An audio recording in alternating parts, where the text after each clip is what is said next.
Praise the lord.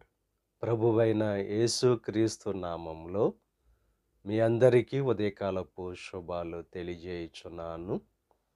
ఈరోజు దేవుడు మనకు అనుగ్రహిస్తున్న అతి శ్రేష్టమైన వాక్యము మొదటి దినవృత్తాంతములు 4వ అధ్యాయము 10వ వచనాన్ని చదువుకుందాము. దేవుడు అతడు మనవి చేసిన దానిని అతనికి దయచేసెను. దేవుడు మనము మనవి చేసిన దానిని మనకు దయచేస్తారని చెప్పి వాగ్దానం చేస్తున్నారు.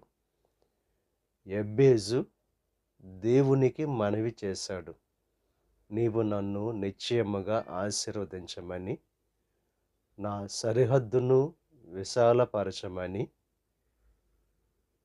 నీ యొక్క